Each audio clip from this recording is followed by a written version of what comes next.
and welcome back to How to Be Real, a place where we can be real in a world obsessed with fake. Okay, I am Tasha B. I'm an actor, a filmmaker, and creator who is knowing who I am and who I ain't these days.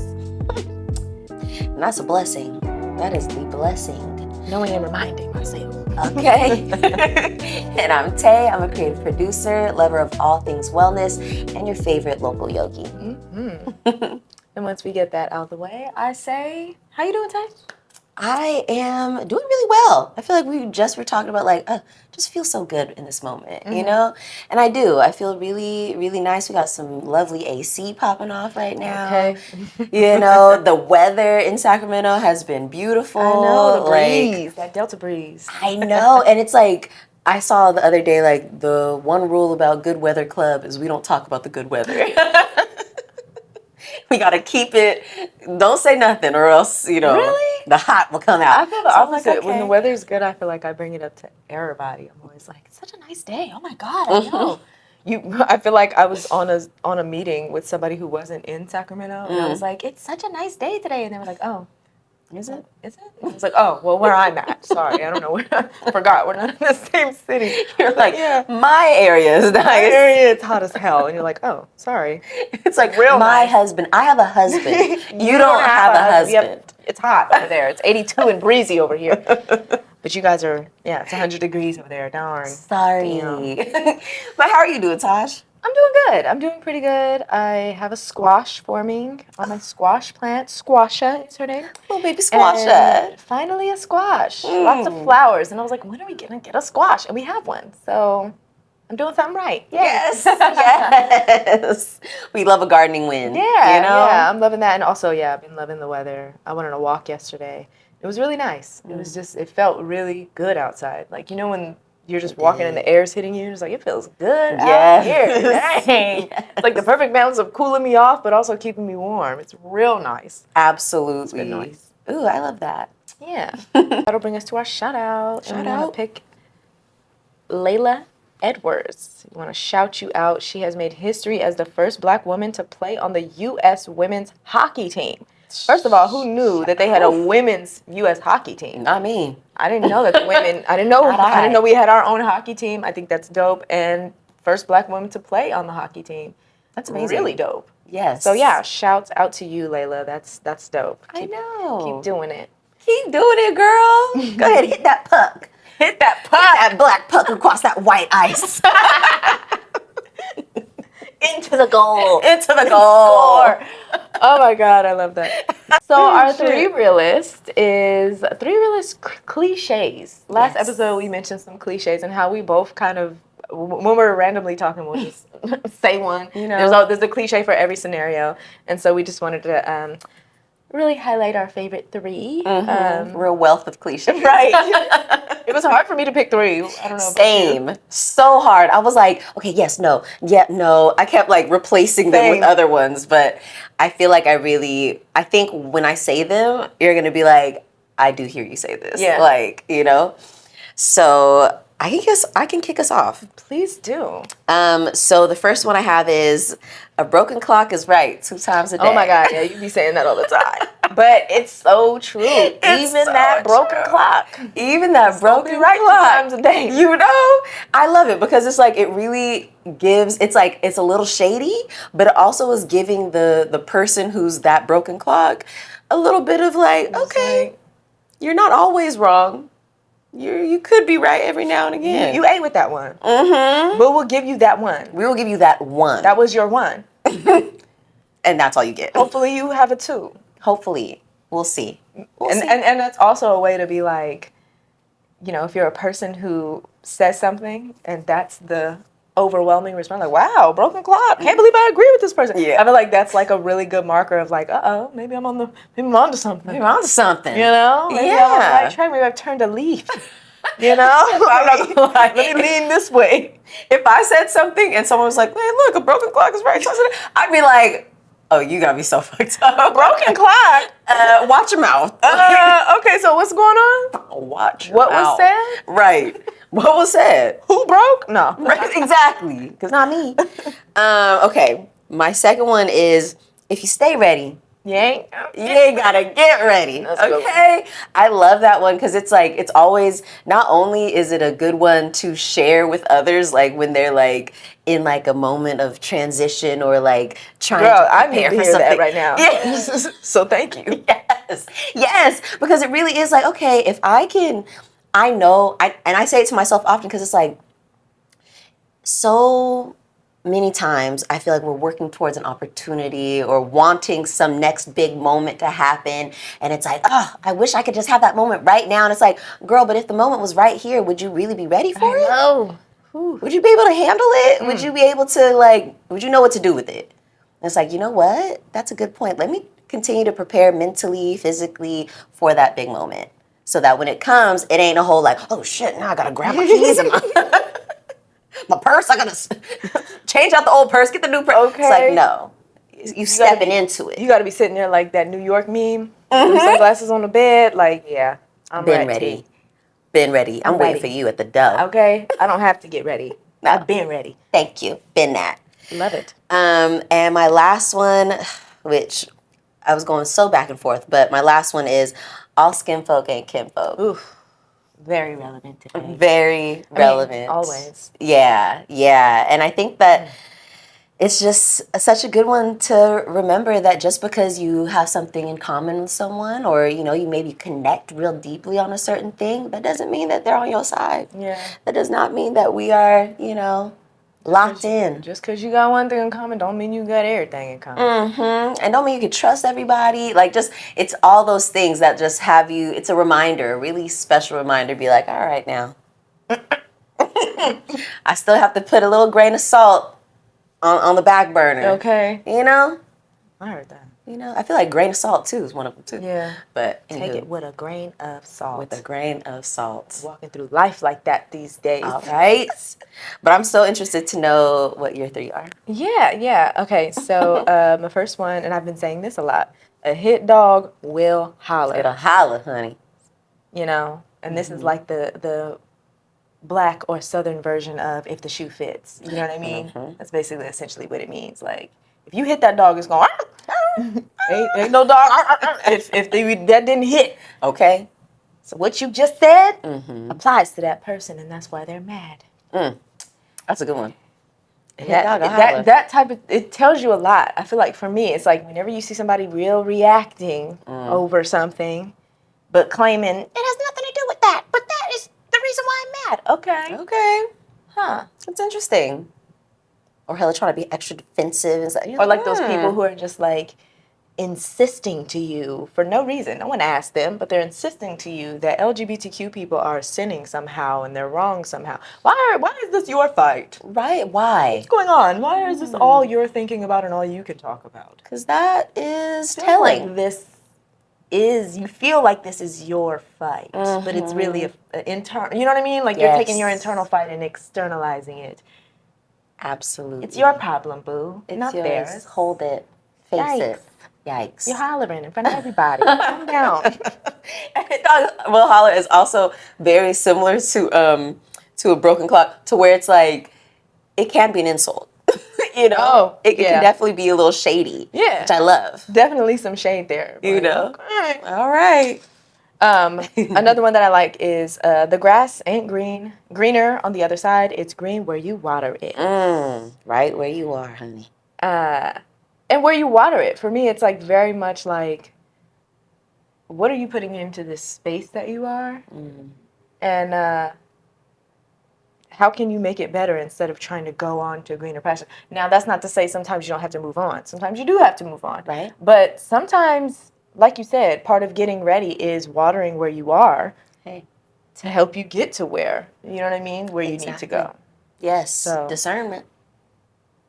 So yeah, I like that one. I like that one. And then one that's like, I'm humbled with it when I remember it, and I'm, you know, kind of doing what you said, like trying to rush it. Like I want to get here now. I want to go from here to here today, this week, by Friday. Right now, yeah.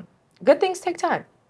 Oh. And that's like, ooh. I'm remembering that in my garden. I'm remembering that when I'm getting ready. I'm remembering that when I'm doing my hair. I'm remembering that when I'm working on my next career moves, when we're working on the podcast, like literally anything that I'm thinking of. It's like, yeah, good things take time. I was reminded of that. I listened to our podcast, and then one of the podcasts I like came on right after it, and then I just was curious, like, okay, these people seem to have a really good following.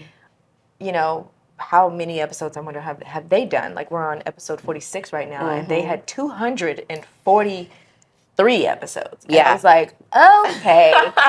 Yeah. Okay. So good things do take time. You're okay. That's pretty much what keeps being, it keeps coming up. Yep. Good things take time. You want to build something good, something long lasting, something that is withstanding. You have to withstand, babe. You have to take the time. Mm-hmm. And just gotta let the lock time in. pass. You gotta lock in. You gotta just lock in, sit in for the long haul, baby.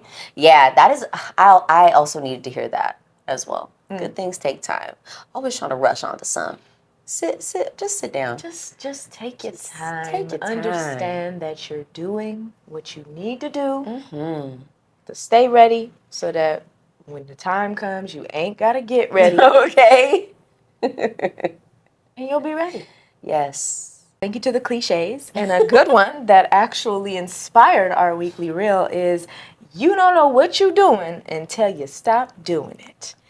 And that is one that continues to come around when you're breaking habits or trying to break cycles, or, you know, just make a change in your life. So we want to just talk about some of the things that we didn't realize we were doing until it was time for us to stop, until it was brought to your attention of like, you're doing this, but you're saying you want to be this. So This isn't in alignment. And you're like, damn, I didn't even know I was doing that. You're doing a little, what is it, oil and water? Yeah. You're doing a little oil and water situation You're going on doing right something that's definitely not. You're walking in the opposite direction. Whenever you do this, you're literally in direct opposition of your goal. You are repelling any opportunity to get toward that goal right now. You're confusing everybody with this behavior because we don't know what you want when you do this. So yeah, the first one that I will say that I realized was I would self-sabotage when I'm close to like breaking out of my comfort zone. When something was like, oh, I'm gonna do this, I would self-sabotage, think of reasons to not do it, procrastinate, forget about the thing that was supposed to like get me out, and you know, and then just totally thwart the mission to step outside the comfort zone and do things. I know for me it was, for a while it was like networking events. I would always, I would put them in my calendar. I've even bought like tickets, because sometimes the tickets are like 10, 15 bucks. I've even bought tickets to things and just ended up, you know, not going. Just being like, I don't know. My hair doesn't look good. I don't know what I'm going to wear, so forget it. My day was long. I don't know if I really want to. Yeah. And not without even realizing like that's you letting your fear stop you from going out of your comfort zone, which you know, it's no judgment to myself or anybody that's doing this, because I feel like, you know, a lot of people do this. I think it's just the getting out of that comfort zone is scary. Yeah. Like, even if you're used to getting out of your comfort zone in other ways, you know, doing it in a different area of your life might just be like, oh shoot, this is hella scary to do this. This specific thing is freaking me out. Yeah, this is scary. And I think it's really easy to kind of, I don't know, lean into anything that's gonna like get you out of it. For sure. You know, it just feels comfortable to be like, actually, I don't feel like doing all that. I'm just going to go. Matter of fact, I had a long week. And then it's real easy. If you're looking for an excuse, you're going to find one. Oh, yeah, absolutely. If you're looking for that, yeah, you'll absolutely get into that. Yeah. I feel like that's how I was feeling before I went to start yoga training. Really?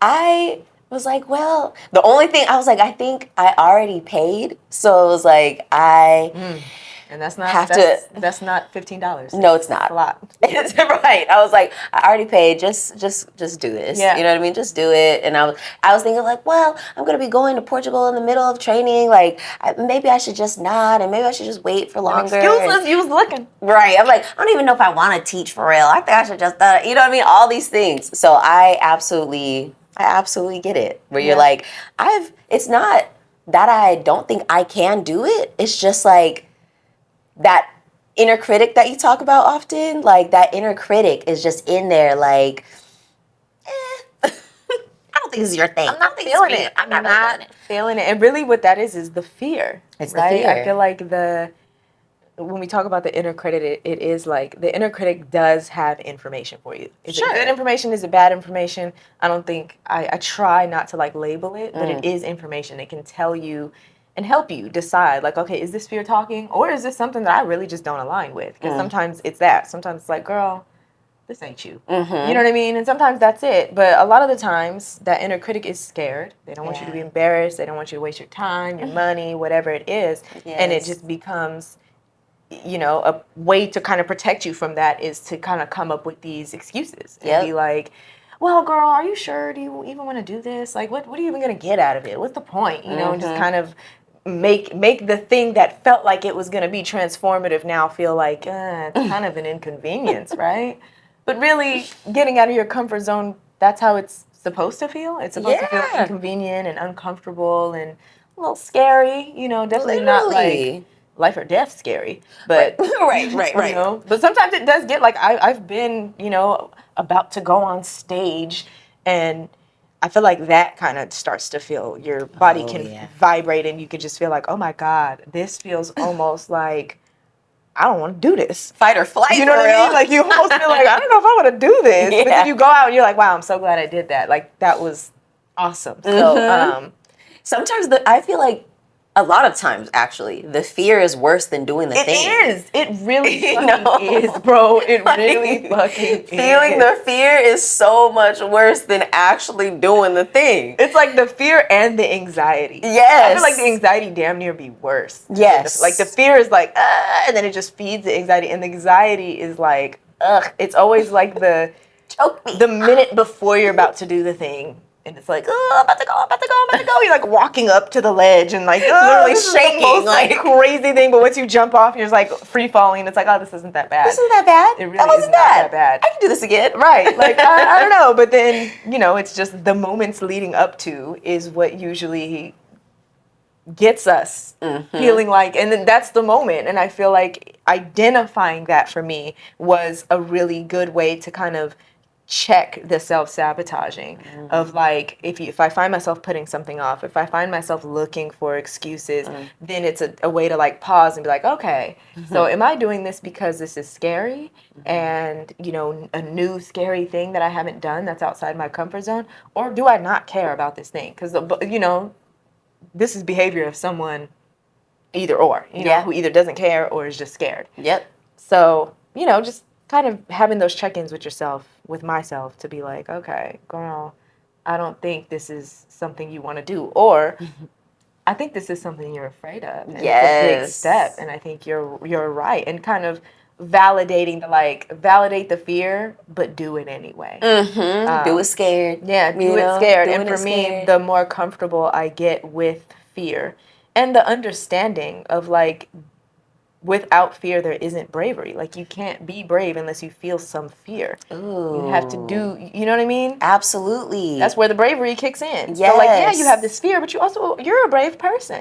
So, you can meet this fear. Don't fear the fear. And don't you feel like whenever you are in your zone of like, whether it's your meditation or your prayer or your journaling or whatever, your visualization of whatever thing it is that you want, and when you're asking for like, I really want to be more courageous, I really want to be more like, I want to be strong, you get these like, you get put in these opportunities or these like tests, it feels like, to show that. Like, it's like you get put in these situations to where you are fearful and you have to fight through that so that you can find that courageousness, that bravery. Or if you go through something where it's like, damn, I have to really pull myself up. I have to dig deep for that strength. And then you're like, damn, this did make me stronger. Yeah. You know what I mean? It's but like, when it's like, be careful what you wish for. Yes. Because you asking for this courage. And it's like, all right, girl. And I think we be forgetting that the courage comes from within. Like, the courage ain't going to be dropped up at your front door. Yes. The courage is, like you said, it is going to be a situation that you go through,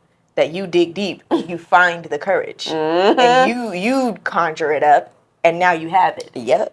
You're making the courage. And I think knowing that is also, for me, it helps conjure the bravery when I feel the fear. Like, identifying that fear is actually a good thing now, where, you know, it at first you feel like a call out. Like, I remember when my therapist said that, like, that sounds like fear.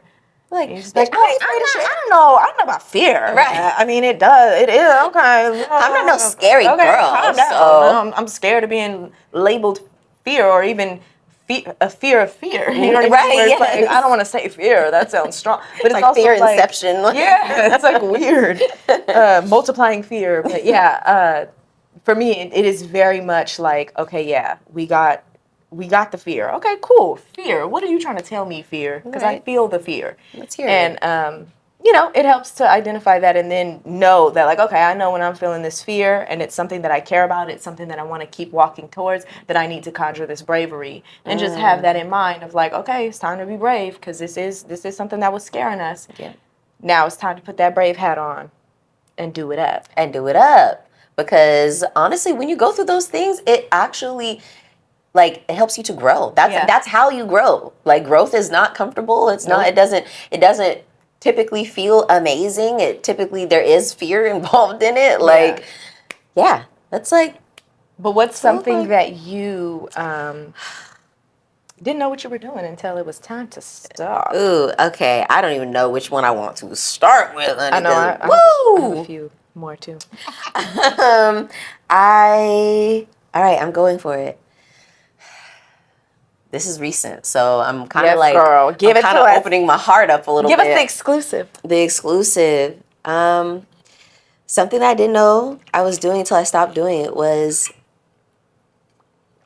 emasculating my partner with the attitude of, I can do it all and I don't need you. Whoa. Yeah. Girl, talk about it.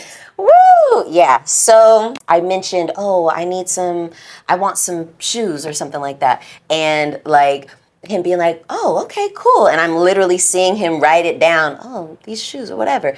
And it's been, a couple days and I'm like, I got the money. I'm gonna just get the shoes. And I get them. You know what I mean? Yeah. And it's like, I feel like and then I'm wondering, why doesn't my partner feel like there's room for him to do for me? You don't really let me do things. Like, and I'm like, what do you mean? If you just did them, like, you gotta do it when I tell you to do it. Right. Yeah. If you do it when I tell you to do it, or if you just read my mind and knew what to do already, you know me. Like, why don't you just, you know what I like, you know what I want, just get it done, do it. Yeah. You know what I mean? But it's like, okay, but I'm kind of in the way, like I'm standing in my own way, essentially. I remember talking to my therapist about this, like, girl, I don't know.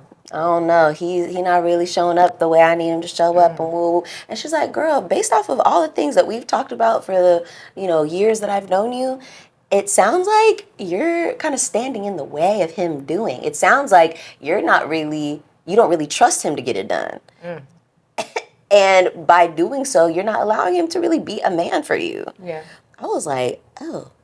And then she was the one who used the word emasculate. I was like, whoa. Yeah, I was like, what? Deep with that. For real, I was like, wait. Because when she used that word, I was like, emasculate? What do you mean? She was like, well, if all the things that I'm saying is that we're going from you're getting in the way, you're not letting him show up, to you, that's not like providing or being, quote, a man.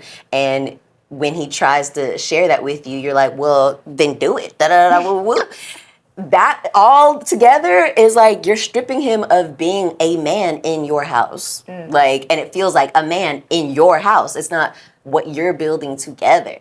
And I was like, oh, I didn't even realize that.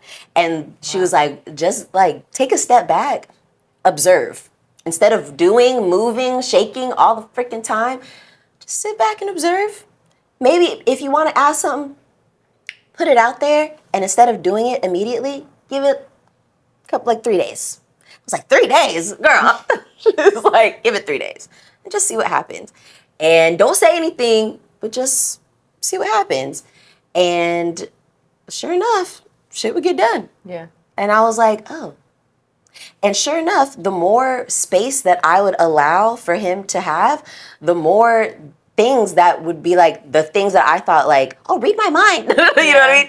The more things that he would be essentially doing that I would be asking him, you know what I mean? Without asking. Mm-hmm.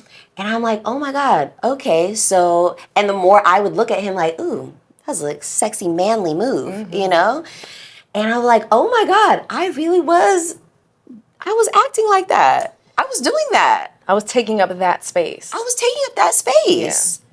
Yeah. I was standing in the way of like my man being a man. Yeah. For or me. Your man being your man. Right. Yes, that. Thank you. And my man being my man. I think what you talked about, because I've been through something similar, the trust is a big thing. Yeah. If you're not used to people showing up like that, it is really hard to trust someone to show up like that. And I think my husband and I both have had those habits in our marriage of just like having those one things of like, hey, you don't let me show up for you in this way. And it's like, how come you don't?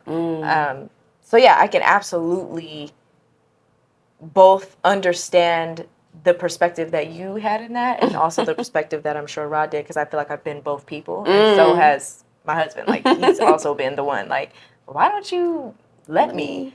Just let me. And I've also been you where it's like, why can't you just know what I mean? Yes. Why don't you just know how to show up in this moment? Just know. And then, the giving people the space and then also looking for them to show up as them and not just getting so caught up in your own standard of what that should look like. Because sometimes, they'll get you the shoes, but it'll look different than...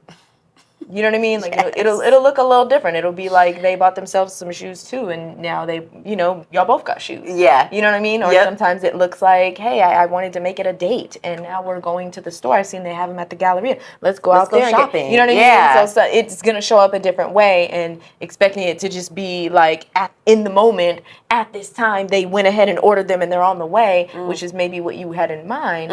But a lot of the times we limit ourselves with our own imagination and our own way of doing things, that sometimes someone can show up in a way that's a lot better than, it shows up in a way that's way more thoughtful, way more considerate, way more this person. Yes. Like, wow, oh my God. You did this as only you could, and thank you, And this gave me an opportunity to learn more about you too, and how you move. And honestly, that like perception switch has allowed me to be so much more like just happier, you know what I mean? Lighter. Like lighter. It's like, oh my gosh, like it freed me up from feeling like I had to hold it all and do it all. And drop some things, girl. Drop some things. This girl, y'all. This girl, and maybe we have that in common. Woo! Because I feel like we get a lot of the same advice. Surrender. Yes. Release. Girl, I was let go. My walking meditation like this. What are you holding? Let go of it. Let go. What was it? Hands clenched. I know. Fists just at the ready. Just clenched fists during a walking meditation. Well, girl, what are you doing? Right, okay, wait. You're fucking... Let me release that. You can't even let go of nothing. Right. Let go. Let There's nothing go. even you're holding. Just let it go. So yes, girl. Yes. I feel that. That's crazy emasculating though. That is like... Right. Like... That was a way to say it. That was a way to shock you out of it. Like, no, and girl, it was. I was like you're killing it. Oh my God. I didn't know. I'm so sorry. For real. And I was like, oh my God. And I feel like from releasing that and coming into that awareness, it's like, oh, I see like you, even my man is lighter. Like, damn. The whole house, the dog. Literally, everybody just... I'm like, God, there's more space in here. Thank God. There's more space. There's more air in this room. We can breathe. We can breathe. I was like, damn. So definitely something that I'm still learning. I mean, I just came into this awareness like toward the end of last year. So I'm absolutely still like learning and coming to it, to like the full truth of it. But definitely something that I would have not, if I never brought that up, I would have never known that was going on. I'd be like, Girl. I need to, my man does this, he does not, You making a list of the don'ts. Of the don'ts. I'm over here like, girl, how he gonna do it when you do it all? Superwoman? Oh, you don't want to have to be so strong. You don't want to have to be so courageous all the time. Girl, then let the go. Yeah. Let it go. You have a partner. Is he your team or no? For real. Do you want a man or you want a bitch? What you want? For a purse. Right. You want him to hold your purse? Is that what you want? Girl. Oh gosh, girl. And when I say that has been the sexiest move I ever made. Period. Yeah. I'm like, ugh, damn. And I just be having moments where like, that's my man. Yeah. You ever doing my man things. Or even the moments for me, I used to not like this type of thing. Now I kind of do, where it's just like, oh no, this happened. Look. Oh. What should we do? Oh, I got you. Yeah, thank you. Exactly. Like, let me be the damsel. Because I feel like when you're already holding so much and something unexpected happens, you feel like, now I'm pissed. Now I'm screaming and yelling and pulling my hair out. And it's just too dang on much.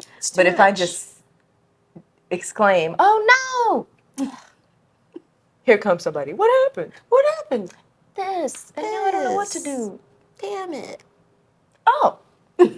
Here's where this person can step in and allowing that space, because I feel like, that the trust, that takes trust though. You got to trust that somebody will show up, that this person will show up. And it takes, depending on who you are, it takes time to get there. It took time for me, for sure. And I feel like I'm still in other ways, and I'm sure you too, still finding ways that I can kind of do that over here and over there and with this and with that.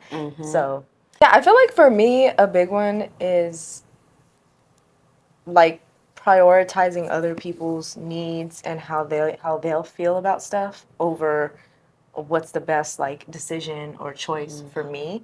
I feel like especially in regards to like people that I'm close to, family, friends, and things like that, like I would prioritize, for example, like somebody's birthday party over like me needing sleep or me having a job that I'm going to be on set all day and then have to drive from the Bay. And then do I really want to stop at this person's birthday party? Like, I don't think I want to. Yeah. And for a while, it was really hard for me to do that, to prioritize what do I need in this moment. And I realized like that held me back a lot. Like I remember just different opportunities that I ended up, being mad. And it's like you have this resentment for these other people, but it's not them. It's you. You could have easily just been like, hey, oh my God, I love you so much, but I'm not going to make it. I'm going to be so tired. And somebody that was really good at doing that at a really young age was my sister. Like she was like 18, 19, had her job and her life and that she was getting going as a young adult. And she would, come to people's birthday parties and, bring a gift, say she loves them, maybe even have a piece of cake, but be like, I can't make it. Or either she's going to come late or come early, come for a few minutes, and then she has to leave. Yeah. And I just remember feeling like, wow, I wish I could have been there at 18, 19 years old, but... I was there in my mid to late 20s. but the point is you got there. I got there. You know what I mean? I got there. And then I kind of continue to get there because it is really, I don't know. It's like something to where you realize like I'm prioritizing, sometimes even as an actor, you're like, I'm prioritizing what these people are looking for and worrying about that over taking time for me to get ready to act and do this audition. Ooh. I shouldn't be thinking about them. I should be thinking about the character and me. Right. I should be here. I shouldn't be trying to, because girl, you don't know what no one is thinking. And you're thinking about what someone might be thinking. That's a waste of your time. It's a waste of your energy. And it's also ruining your performance. Right. So don't do it. Right. And how many times have we seen in like documentaries, like film documentaries where they were like, yeah, I did something that the director had no idea I was going to do it. Exactly. And that's like the key point of the film that everybody loves. And it's like you know your talent and your skills. And just like you only know yourself. So only you know what choice is going to bring out your best performance. Exactly. Only you know what choice is going to bring about your best life or bring you closer to your best life or whatever you think is happy. No one else can tell you what that is. It's really just us. We're out here by ourselves trying to figure out happiness and peace. I know. And it is a journey because one person's peace is another person's hell, you know? Seriously, another person's turbulence. Another person's like, I'm suffering. This doesn't feel peace at all. No, that's honestly, I feel that because I feel like similarly, I was like super attracted to people who needed help. Like, I felt like, or people who needed help were super attracted to me. And I was always putting that before however I really felt. That nurturing. Yes, exactly. So I can absolutely, that resonates with me. Like being like, okay, I'm putting their needs or before my own. Like, and why? That does not feel good. That makes me feel drained or tired or like I didn't get my shit done or like I'm showing up as a person I don't really want to be, but I showed them that I'm this person, so now I feel like I have to stay this person. Yeah. You know? And it's like, bro, that's not how life has to be. I don't have to stick and stay into this fucking mold or picture that you have for me. At all. At all. Like, I'm sorry if I can't make it to your birthday party anymore and that makes you look at me like I'm a flake. Or y'all gonna talk about me the whole time or right. even make a comment or maybe you just feel like we're not close, whatever it is.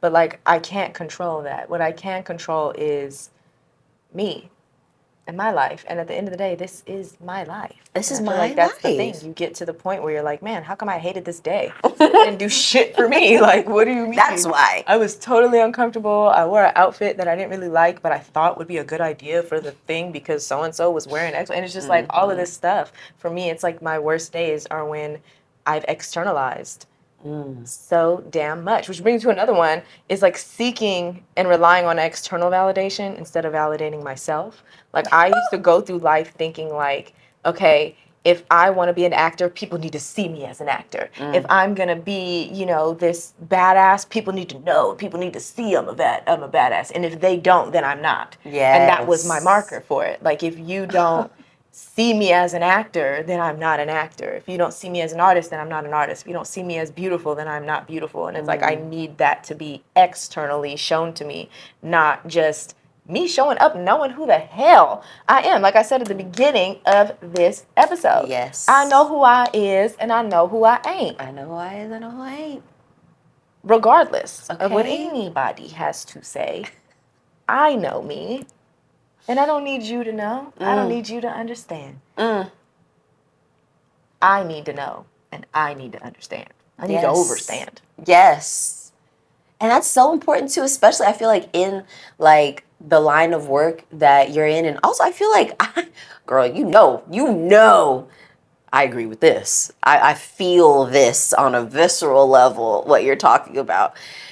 I feel like in the line of work that we both are in, honestly, so much of the work that we do is like judged, you know, by others. It's all off of like a lot of the do you get the job is a judge. Yes, and it's constant applying and auditioning and putting yourself out there, even just sending materials. Like as a writer now, you send your what do they call them? Your not test scripts. Oh my God, what is it called? Anyway, you send like a sample, a writing sample. Okay. You send your writing sample off, and even that, you feel like, oh my God, they're going to read my writing. They're not just looking at a resume and me being cute in a video. They're looking at my writing. My soul on paper right now. In like we're judging you type of, I mean, you're applying for something. They're judging you. Yeah, quite literally. So it's like literally sending your work and your whole everything. Your heart. That's what it feels like. You're sending your resume, your picture, and a writing sample. Just like, damn, girl, send your essence, and we are going to judge it. Send your essence, we'll judge it, and we'll tell you if we like it. We'll tell you if it's good or not. Like, oh my God. It's such a tough. I remember I was talking to my therapist, and I was like, yeah, I don't remember what we were talking about, but I was telling her, like, yeah, it's like, I feel like I was coming to this realization. Like, I realized that I do kind of seek this external validation. Like I just wanted to be. I always remember feeling like I just want to be accepted. Like I just want people to accept. She's like, oh, it makes sense why you're an actor. Said it hella casual. You're like, oh. And I was like, what? Hold on. Let's rewind back to Just that. come for my whole career. Right. Like what? And just in a like, passing way. Like, I mean, that's like the thing of an actor. You're auditioning and they pick you and now you're part of the thing. And I'm like, she's like, it makes sense. It makes sense why this is what you're pursuing. You want to be an acceptable character. And you're just like, oh. Okay, read me, I guess. And it's also ironically that like that was what maybe what made me interested and gave me some validation when I do get jobs. It's like there's that, oh my God, they accept me. Oh my God, I'm an acceptable character. But like a big part of reaching like the next level as an actor and really as any artist is letting go of that. And really just being who you are. Yeah. Because I think the audition process kind of naturally we start to be like, well, what do I need to do to get this job? That's what your capitalism, your capital mind, that's what it's gonna say. Like, who do I need to be? Right.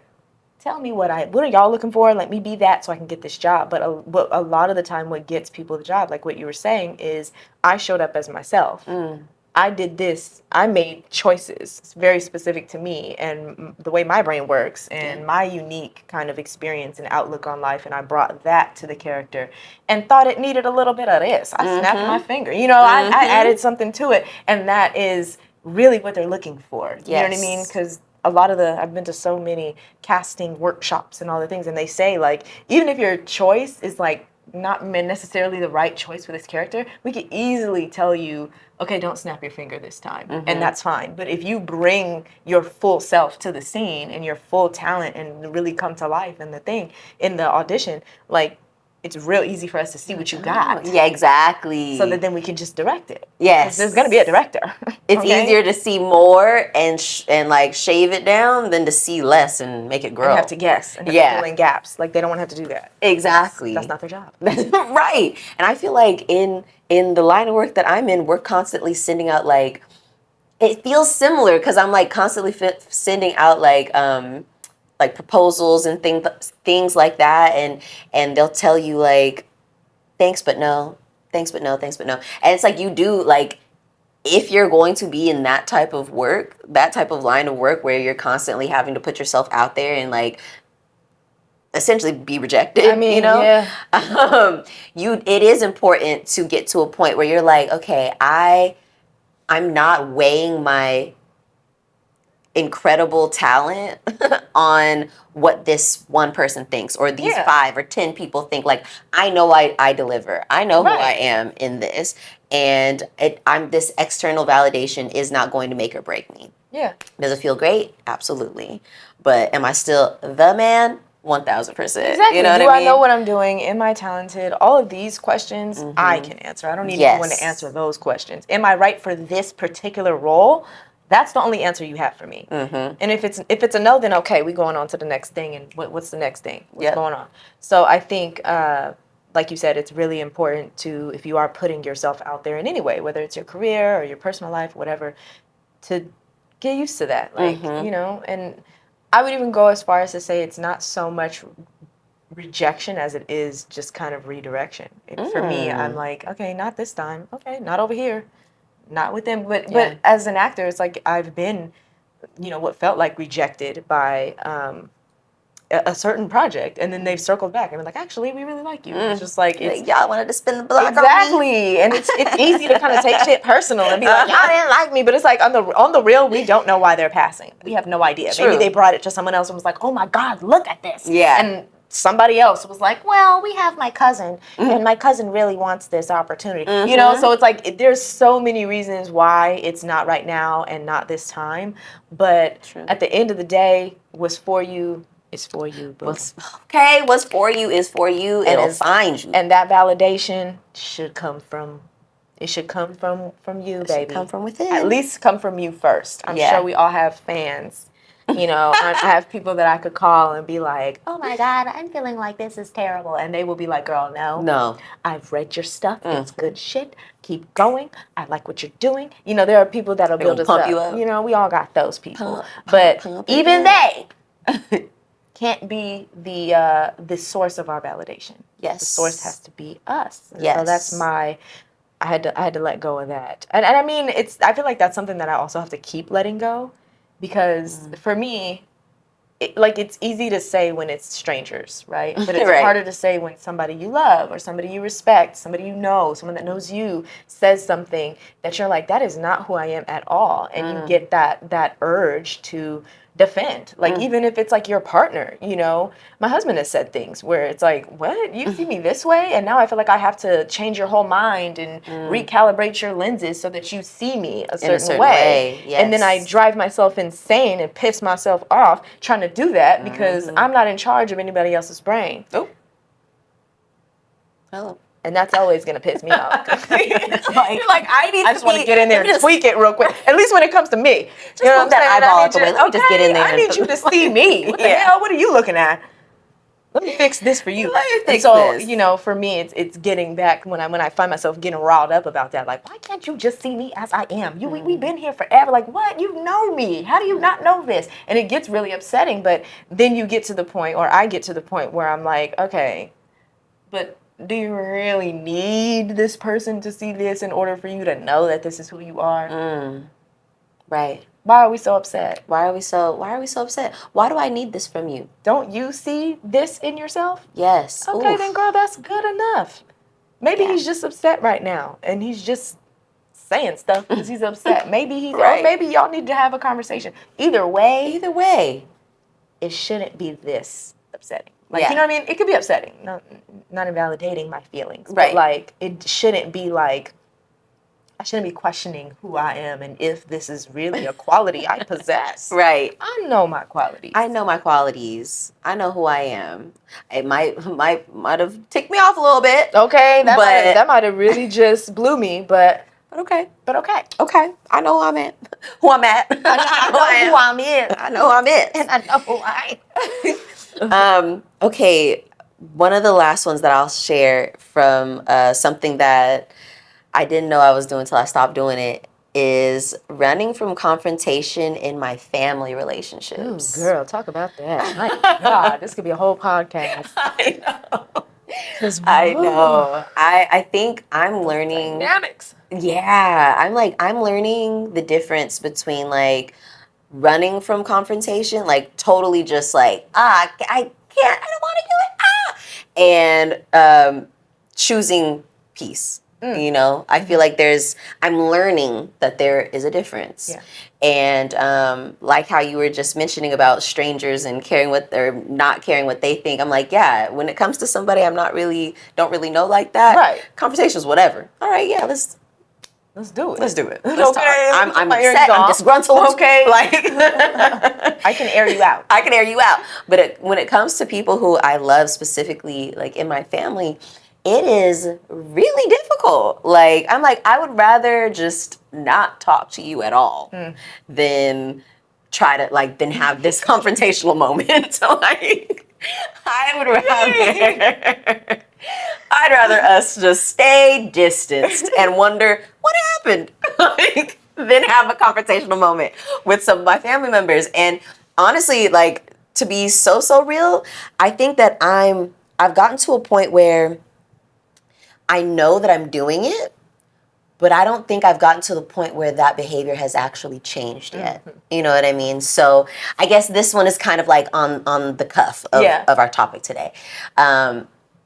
I know that I've had certain conversations, levels of like confrontation with certain people in my family who are like repeat offenders, who are like, all right, you are a habitual line stepper. Always on that line. You're always on that line. Okay, we've had combos. But there are like certain family members that have like really hurt my feelings that I have not said a word to. Like I have not confronted them about that behavior at all. And I think sometimes I start to think about like, well, maybe it's too far gone now. Maybe it's just like, because it's so in the past, maybe it doesn't need a confrontational moment. Yeah. Or like kind of how we were talking about earlier, like all of these reasons as to why you shouldn't. You know, you're just coming up with all the reasons as to why maybe It doesn't even matter. Maybe it doesn't even matter. But it's like, if it didn't matter, why does the feeling of the hurt and the ache from that relationship come up so much? If it didn't matter. Maybe that is a clear sign of you straight up avoiding that and kind of running from that confrontation. Maybe that's not you choosing peace, like choosing your peace over the confrontation. Maybe that's you actually like running away from it. Oof, girl. You know? And I feel like what you said about choosing peace, something, because I have similar, the last few years, my question to myself was, whose peace? Whose peace are you keeping? Because if this is still hurting you and it's still bothering you and they're just in the la-di-da, don't even know, I don't know why she doesn't come over. That's them. So it's not your peace you're protecting, it's theirs. Because they're at peace. They don't even care. They don't even know. But you ain't at peace with it. It's eating you up. That hurts you. Yeah. So for me, that was when it was like, okay, no, I do need to confront these people. For me, with the family, it was like, oh, I'm afraid if I say this to them, you know, it'll change our relationship. We won't talk. They'll get mad. It'll be a fight. You know, all these different things. And yes, all those things happened.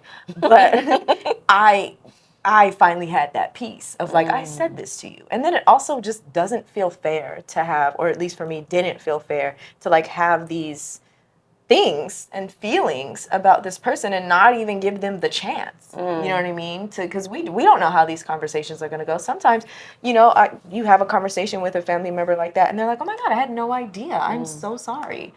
I didn't mean it like that. What I was trying to say was this, but you know, who knows? I was tripping back then. My bad, girl. Is that why you don't come? Well, we love you and we want you to come. And now you're like, wow, I'm hecka glad that I brought this up because you're super cool. And so some of the conversations go like that and some of them will go the way you imagine it. Kind of don't want them to go. Yeah. But I mean, I think it's worth it if it's going to bring you some peace and not every confrontation needs to be confrontational. I think sometimes it's like, I'm just going to bring this up.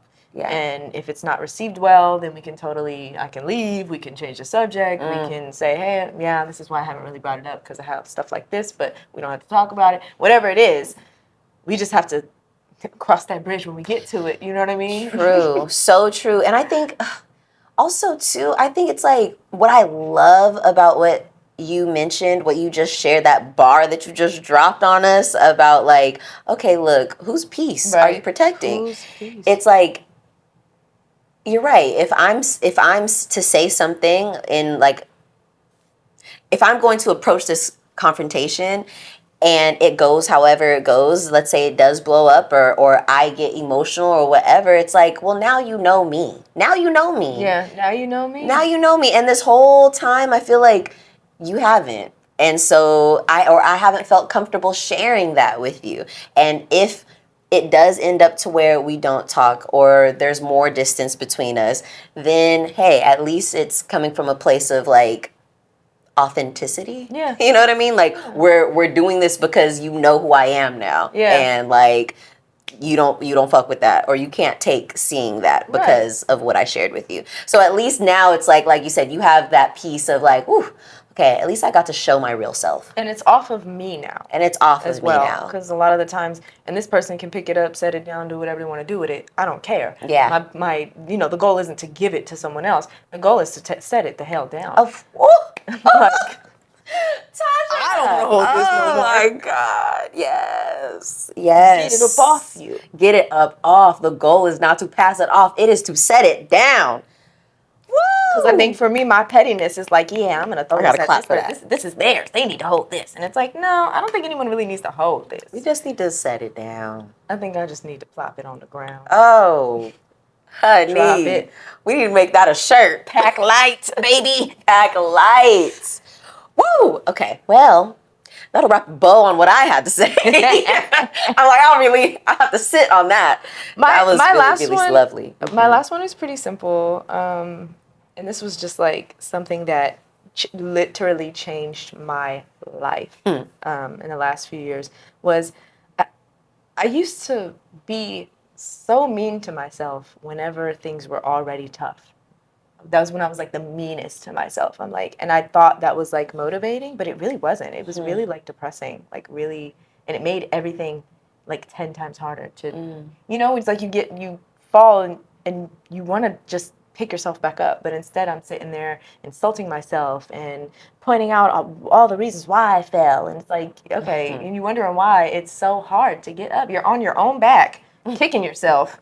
Like, get up. Like, girl, that's not helping. Why are you doing this? This sucks. You're hella mean. Yeah. So that's, I think, all the talk about like the inner critic. Like I really had to start with like mean. You're being hella mean. Yeah. Like I would really just call it out like in my head, obviously. Right. But like, you know, when you're like, oh man, you know, I didn't get that job I auditioned for. Oh man, and like things are kind of blah blah. You wore that ugly ass dress, and then it's just like, you're like, oh my god, let me watch the audition and critique everything I did wrong, and let me hold your hand like that. Exactly. Like, you should have did your hair better. And it's like I'm being so fucking mean to myself. Hell, just self-critical when I'm already having a hard time, wondering why is it so hard? Why can't I stop crying? And you're just like, girl, you're being so mean. You're being hella mean. Be nice. Stop being mean to me.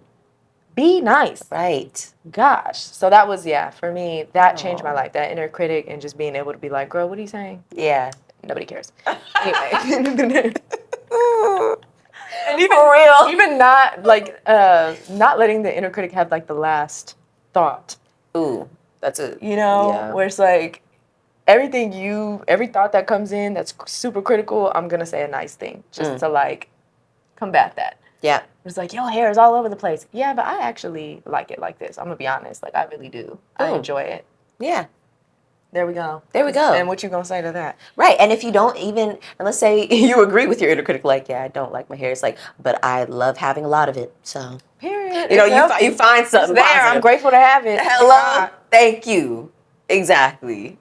So yeah, for me that was a big one where I'm like, okay, in tough times I know to actually be kind to myself in the tough times, which at first felt for me like this isn't motivating, but then it actually hella was. Like the more the cheerleader instead of the like, look at all that you're doing wrong. Look at you. You ain't doing enough. You ain't nothing. You ain't nothing. Do this. You're like, damn. Prove that you're a good person by doing X, Y, and Z. And it's like, oh my God. You are overwhelming me. This is negative. You gotta stop. Please. Versus like, oh my God, you got this. See, you be doing it. I'm so proud of you. You've done this before. You got this. Yes. Being that like cheerleader to myself is like, okay, this is how you actually get through a tough time and not feel like you fucking drug yourself through the gutter.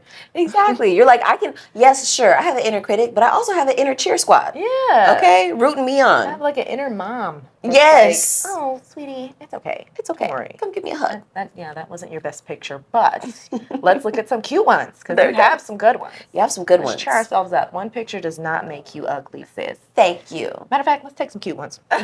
You know what I mean? The inner mom knows, she knows what to do. Yes. And I feel like I've like definitely found that, you know. And it's cute to see, I don't know about you, but like some of the like mothering things that I say to myself are like stuff that my mom used to say. Yes. Like what? Yeah. What's something that she would say? Like something my mom used to always say is, "You're just jealous." You're just jealous. And so sometimes, if I'm like just jealous at the store and someone's like staring me down and it looks like a weird vibe, like I just be like, "You're just jealous." Just jealous. Like a way to just not even break myself down and be like, "Why are they looking at me? Oh my God, don't internalize that. They're just jealous." Maybe they're not jealous. I don't even care. I don't even care. But that's just how I get myself to refocus on what I'm doing. You here for watermelons? So where are the watermelons? Watermelons over there hating. Let me go. Let me mind my business. Let me mind the business that I came here for. Thank you. So yeah, that's cute. That's a good one. Yeah. I like that. But you know, all those little things like, oh, you can do it. You can do anything you set your mind to. Like all of those little things, and of course we pick up new ones along the way. For sure. But yeah, I love that. Oh. Shout out to the inner critic, because I know sometimes the inner critic just be trying to protect us. Yeah. You know, they just be trying to look out for us. Sometimes they just get a little too hyperactive, though. And it's like a little too, like, yeah, boo, this is rude. Yeah, like, it's rude. It's mean. Rude. and you're actually, okay, wait, whoa, let's reel it in, because now Reel it the hell in, 'cause now you're being really evil to myself. Now you're abusing me. It's like self-abuse. Right, you were protecting me. Now you're abusing me. Now you're abusing There's me. a thin line. And you're like actually holding me back. Too. Yeah. I think that's a main thing. Is like if it's too much, that critic should not be louder than, you know, anything else, especially not your like true voice. And I think I also made the mistake of like really identifying with the critic just too dang much. Like this critic isn't you. Ooh. It's Thank you. part of you, kind of. It's like a thought process. It's a, you know, defense mechanism. It's all these different things, but it's not your true voice. This isn't your true voice. Your true voice is not going to talk to you like that. No. That Your ain't true it. voice does not default to abuse. Right? It's So- not sitting here your true self is not what flaws do you have. No, babe. No. Your true self is that part of you that feels like anything is effing possible. It's that inner critic like, though.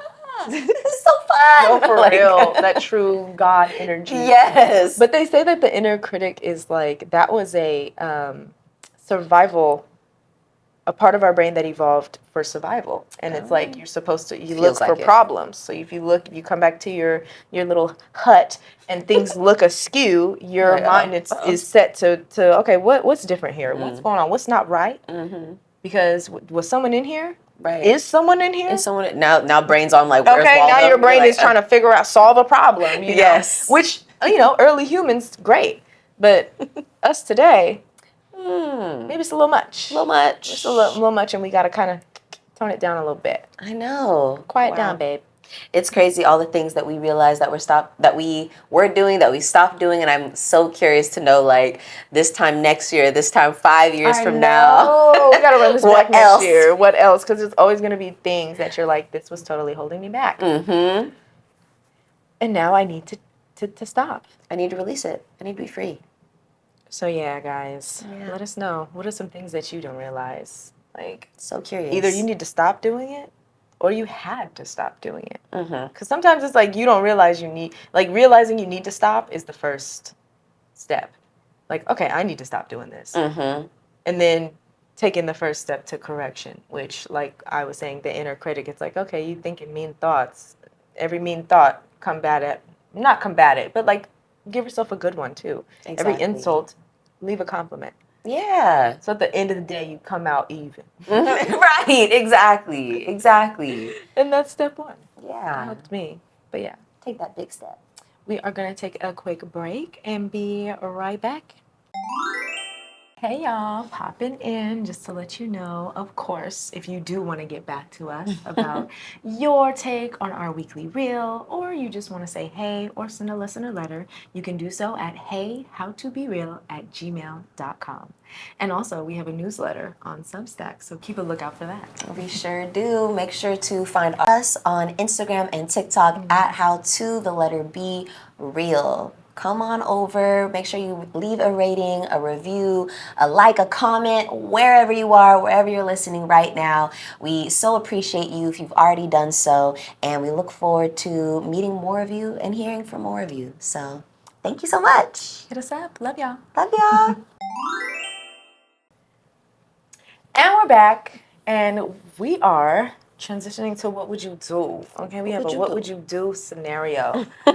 Random, but I do want to know what Tay would do. Oh, shit. So Let's get into it. what would you do if you went in for a trim and some highlights before going on vacation, and when you get turned around to the mirror, the stylist has cut 6 inches off of your hair and totally botched your color? Oh.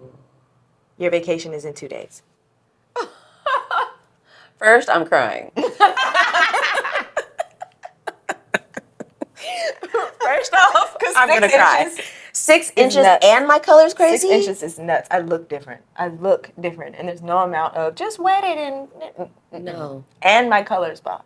That's because I'm not gonna lie. Have you ever gotten your hair done and it's like it's really fire, but even though it's hella fire, it still takes a minute to get used to? Yeah.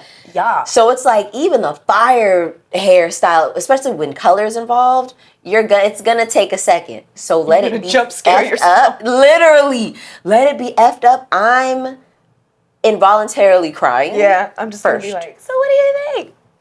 I feel like that would be my Tears. mouth open. didn't say you're gonna cut off this much. I said trim though. I said trim. She's like, yeah, but I just trimmed off all your ends. I'm not gonna lie, that has happened to me before. Not 6 inches, but Same. It was a lot. Good 3. Yes. Where you're like, wait a minute. I said ends. trim. I said ends. And they were like, well, they were dead all the way up to here. You're up to the middle. Girl, tell me. Okay. Because when I say trim, I'm thinking like 1 inch. Okay, an inch. Maybe inch, inch and a half. Maybe. Max. I'm not thinking. So you told me this much of my hair was dead? That's not fair. That's not fair. True.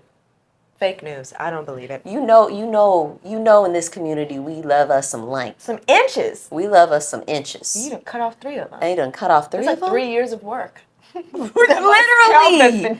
Literally. And my hair grows slowly. So that's really like 6. Yeah, okay, so I cried, number 1. Number 2, I would probably say exactly what I just said. You didn't tell me that you were going to cut that much off. You'd confront her. Look at her. Yeah, oh yeah, because she's a stranger. Said, girl, I don't know you, and you just fucked me up. You fucked me up. And I'd be like, you have to fix this. Can we fix this? Like, okay, I know that there's no fixing my length, Right, but like this color too, how do we fix this? My vacation is in 2 days. Like, I would be doing the whole thing where it's like, kind of like, at first, I'd probably just be trying to make her feel bad, you know, like, just like, oh my God. I'd be trying to make her feel bad. But you know, sometimes if you're just trying to make somebody feel bad, you don't have to ask for anything because they'll just start doing it. You just gotta be like, this is not the color we said. Yes. This is way too short. I don't know how I feel about this. You're right. You know? You probably feel like, oh no, I done messed this girl up in her vacations in 2 days. Yes. So hopefully that level of like, oh my God. Empathy kicks in. Empathy kicks in. And she's girl, like, let's fix it. let's get you back in the chair. Yeah. But if not, if she's not getting the hint, She's like, well, that'll be $6.50. no, it won't. No, it will not. That'll be my asses out the door, like $3.99. Like, well, you Girl. already took 6 inches, girl. Right. What else do you want? That My shit's firstborn? 6. That's your 6 and you ain't getting 50. Bye. Sheesh. Yeah, okay. Before I leave though, if she's like, oh, well, I did what you asked, so I'm like, well, okay, I need you to fix this though. And if she's still like, well, that'll be an additional whatever, I'm talking to the manager. Where's the manager of the salon? I need to, if it's just one of those things where I'm at my, like, you know, a lot of the times I get my hair done, it's at somebody's house. Yeah. So it's like, if I'm just at her house and there's no manager to talk to, okay, I'm leaving. Sole proprietor. I'm blasting you on social media. with my hair looking how it looked. With my hair, look at how it looked. I'm doing the before and after. What I asked for, what I got. I have to take to social media. I'm sorry, like, and then I'd have to I'd probably go and get singles. Like, that was what I was gonna say. Braids. And I can pick whatever color. I'm picking black. Exactly. I'm gonna go ahead and try to just go ahead and like, this is what I get for being adventurous. tuck it. Yeah. Tuck the hair. Tuck. Oh my God. Tuck. What would you do? For me, I feel like, I like what you said about making the person feel bad. Because I feel like Yeah. I think I would just sit there stunned. And I feel like that's something to where it's like, you know, sometimes if you say nothing, people want to fill that blank in. So it's like, just sit there like, Like, seeing, but you know what I can't and they be trying to like, they do. They be touching your hair. Stop touching my hair. Stop touching my hair. Do you like it? No. I'm gonna be honest. No, I don't like this at all. Wow, it's short. Don't. It's really short. It's really short. And this color is not. This is What color is this? Color. Now I'm getting the picture. Right now, I have to. I get know the I picture. brought a picture, and I'm I going like showed it to this, you. face to face. And I'm gonna be like, if it's long enough, you know. I don't know. This doesn't look like the same color. It doesn't. This is like copper, right? And I was trying to do like a blonde. I don't know what's going on with his. It's like orange. I wanted a strawberry blonde, and you're giving me. This is Pennywise. Like, This is Pennywise. I'm scared of this I was color. gonna say Orphan Annie. Like, this is, No, it's giving Pennywise. it's giving Pennywise. And I hate it. And it's like, you don't want to just say I hate it, but you just, no, honestly. Real short, but what can you do about that? What can you do? I do need to let you know, girl, you screwed me. You just did too much. You screwed I me on gotta the let lane. you know, too much. Too much. You cut way too much. I'm like, do you do extensions? Do you got some hair in some bundles in the back? But I don't even want that, because now that's a whole thing. I don't want know. that. I don't want that. And I who want knows my how you hair. gonna do it? Right. So yeah, I'm definitely I can see myself being emotional. I don't know. I'm not a big like cry in front of people when I'm trying to talk to them and have a professional get a point across type of person. Like I will try not to do that. Obviously, sometimes it happens, but for me, I haven't had that happen because I'm really so much like I'm gonna sit here in silence and gather myself and think of what I'm finna say. And then when you're finally like, well, it's like, okay, I just want to say it's way too short, first of all, and I know there's nothing we can do about that, but damn. But damn. But this color? This color, I'm gonna need you to fix. I'm sorry. It's. Let's just It's go back orange. to brown, bro. I don't even care. Go back to brown. What's the best, most healthiest thing you could do? Because I don't want to leave here Like looking like this. this. This is crazy. This is crazy. And then discount because what this is, and now my vacation's in 2 days. I got stuff I need to do, and I gotta be here for Lord knows how many more hours. Yep. To get my hair done.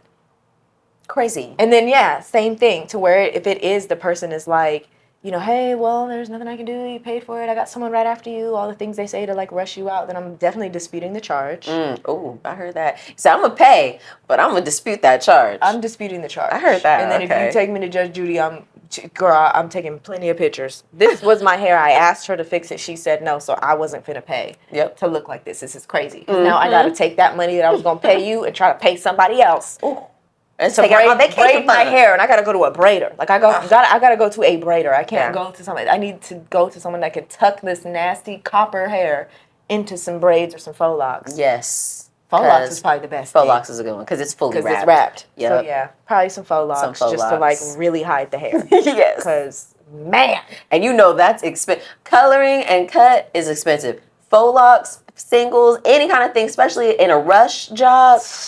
That's gonna be. Like I need you to do it tomorrow. My vacation is in 2 days. Literally, I have to rush and get braids. And what if and you know, right before vacation, you're trying to get all your last minute stuff, maybe a couple little outfits, maybe some. You need to make. Yes, maybe you need to get your nails done. Like you have other things. You don't have time. You timed it the way you did for a reason. For a reason. This was the budget and the time for the hair. And now you cutting into my vacation money. Would you leave a review? Absolutely. I'm leaving a review. Social media, I mean, if you absolutely refuse to help me and I walk out looking botched, I'm posting it and I'm going to tag you. Right. I'm going to tag you. Don't go to @hair by so-and-so. Like, this is her. Yeah, this is her work. Picture. I don't have the picture in the upper corner. Right. This is me. Wow, guys. And she said she didn't want to fix it. She didn't want me. She made me pay full price. Like she did not want to fix this. Terrible customer service. Terrible customer service. She didn't ask me to cut off 6 inches. Like, don't go to her. Cray. I don't care. I'm gutted, y'all. Yeah. That's the and only. If you can do braids, hit me up because I need some braids. Right. Whoever can fix me, hook me up. Yeah. That you're right. Only if they're being like totally not compliant. Am I going to blast them on socials? Because I feel like for hair is one of those things, like when I be seeing like, you know, an uproar on social media over like a hair situation, it is very much like your hair is so much of, it's like it's a part of, it literally is a part of us. Like it's our hair, it's how we look, it's our expression, it's like our identity and it's tied to it, especially as Black women. It's very much like this is my aesthetic, bro, and you just... To change it, like you said, is already a thing. It's already a thing. It's already a thing. I remember I got these highlights that are now grown out. Yeah. I'm very used to. I'm like not used to this being dark. I'm like, I need to get my highlights highlighted. But even that, it's very subtle, but it was still like, oh, look at me. You know, pleasant, but you have to get used to it when you change your hair, even if it's just a little bit. You know, we're ladies. We know what this hair is. We know what this hair is. You know? And as much as I love that song by India.Arie, I'm Not My Hair. Because it's like, yes, girl, power, right? I'm so much more than this outer shell. At the same time, baby, I maybe kind of am a little my hair. Like, you know what? It is one of those things to where it's like, I am attached to it. I am.